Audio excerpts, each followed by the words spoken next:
Hey YouTube, this is Zero HP coming at you again. We're going to go ahead and do the After Shadow of Mordor review. Apologies for it being a little late, but we're going to do it. So let's go ahead and get started. Let's go ahead and start with the story. What did you think of the story? I was so excited. They did a great job. That was my number one fear. I was like, oh, okay, you're messing with Tolkien stuff. Yeah. You're messing with. On top of that, you have now Peter Jackson's films, which are film legends. You have book legend, film legend, and most games have utterly failed trying to get either one. So I was really pleased with it. Yeah, really me pleased. too. Me too. I mean, Lord of the Rings is up there with like Star Wars. Like, Yeah. if you're gonna mess with the story, it's got to be done, to par. And I felt like this game definitely, did it. Did it very well. Carried. I didn't expect much from it, from the story-wise, because of I was like, where is it gonna fit in? And I'm glad they did it almost like a prequel to the trilogy, and it fit so well. Like I was like, it led right into the trilogy, and I enjoyed I enjoyed the characters in it. I actually felt, that I had a connection with the characters, as opposed to, let's say, Destiny, where there was no characters. There were no characters. There were no characters, so we were. Left with a good cast of characters: dwarves, elves, humans, ghosts, and all that. So They even had I can't remember his name right now. The little orc Uruk that you can Rat Ratbag. Ratbag. I love Ratbag. Yeah. So they had those kind of perfect moments of quirky He was the humor. comic relief. Yeah, it was a very for it. serious game, and that it was- opening is oh my goodness. whoa. Yeah, I You know, didn't it's expect that at all. serious I'm like, stuff. whoa, this is like you're getting slaughtered here. Yeah, it was. So there was just a perfect mix. Just like the films or the Yeah. books. I mean, just that mix. All the characters well rounded. There's humor. Definitely. I could have honestly used even a little bit more. But that, they kind of had that open world, like little cutscene. Mhm. I would have liked maybe a little bit more narrative. into the characters. Yeah. But the story never got in the way of the gameplay as far as like, why would Talion be doing this in the open world? I have a lot of those issues like GTA. Yeah. You're like Yeah. trying to keep a low profile and then you're running over 18 people on the street and nothing happens to you. But that doesn't match with the narrative. Whereas anything you're doing in the world matched with the narrative. It was never out of place. Yeah. It's just going through taking out words. Like the queen and the elf. I didn't know too much about them. They didn't really narrate on what they were or what they were doing. Right. Didn't make any sense. But overall, I think the story is great. But so what about the gameplay? What did you think of the gameplay? I'd like to first talk about visuals. Oh, the visual. Oh, So, these orcs, or Uruks, are impressive. They're awesome. They look so awesome. And there's a wide variety. In games like this, usually there'll be maybe 6 to 10 sprites or models. Yeah. And then reused. This game, I noticed a reused, orc skin here and there. Fighting a bunch of them. Yeah, but they all had their own personality. Yeah. And they just looked, disgusting and evil, and that was so awesome. So awesome. Yeah. That was so my favorite part. Yeah, and then piggybacking what you said, the Nemesis system it was so cool because in the Nemesis system you see like a ranking of all the captains and things like that, and none of them looked alike. It was so cool. Each time they would rank up, they'd get an extra armor or a piece of armor or a new weapon or something like that. So, and they all had, like you said, personalities. It was hilarious and awesome at the same time. Yeah, you had cowards and there were times where I was literally afraid of some of the higher captains. Not the way they just looked, but then the way they were just so powerful. And they were just kind of various. Other bosses I'd run up and just kill them. So it was never predictable. Not at all. There was nothing that was repeating a lot. Yeah. Which was really cool. It was really refreshing. I mean, obviously that would lead into the whole Nemesis system. Yeah, which incredible. It's finally something innovative. Revolutionary. I could see other games using it for the same method because honestly I would love to see it because from my own experience when I was playing the first couple minutes of the game I was dying a lot. I don't know if you guys. I was dying a lot all the time. Oh yeah, and then later on in the game near the end I started noticing the same dudes that were killing me. They're like, hey, I thought I killed you before, and I'm like.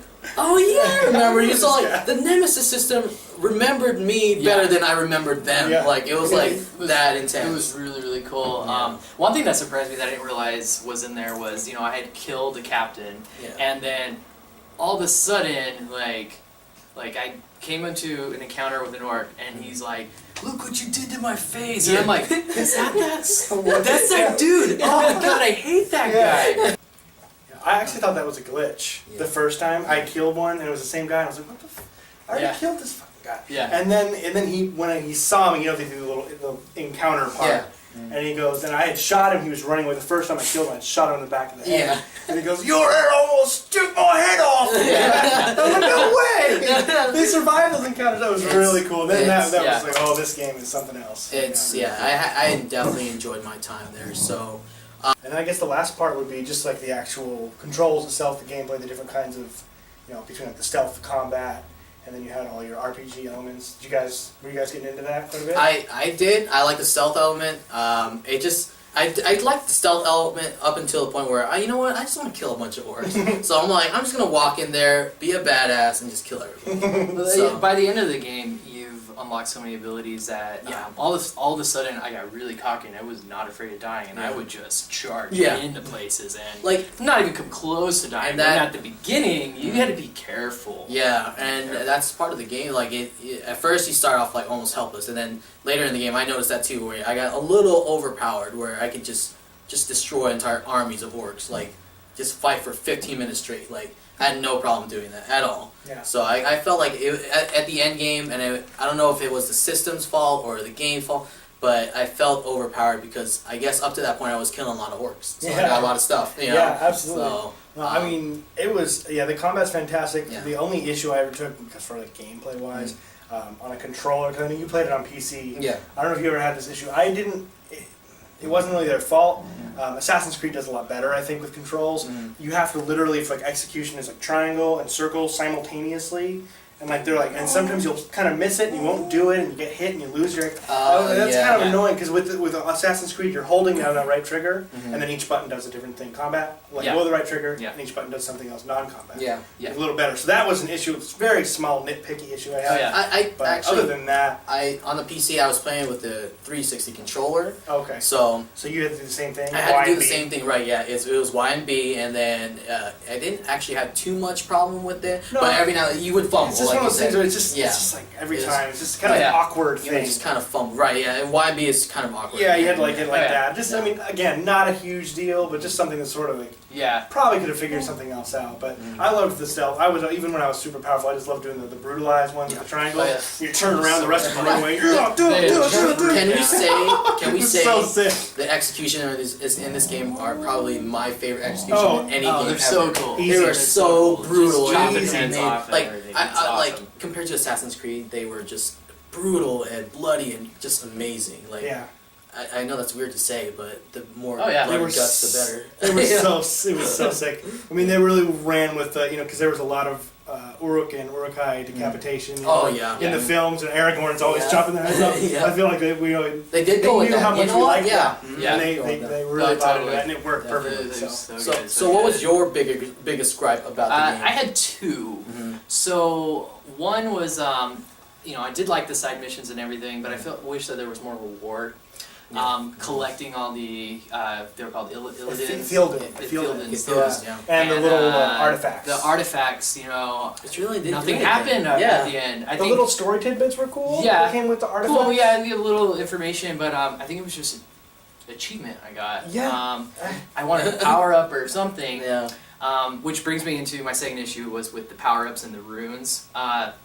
With most of the runes that you would put on your weapons, I didn't notice too much of a difference. There was only a few major ones. There was a few major ones. Like I had one that was immune to poison. Maybe immune to poison. That was huge. That's huge. But most of the other ones, I never noticed a difference. I wish if they could have at least added maybe like a visual effect to your weapon that you added this certain rune, like make it glow red if you added something that cool. Increased your strength or something, or make a different sound when you shot your bow if you have this certain rune on there.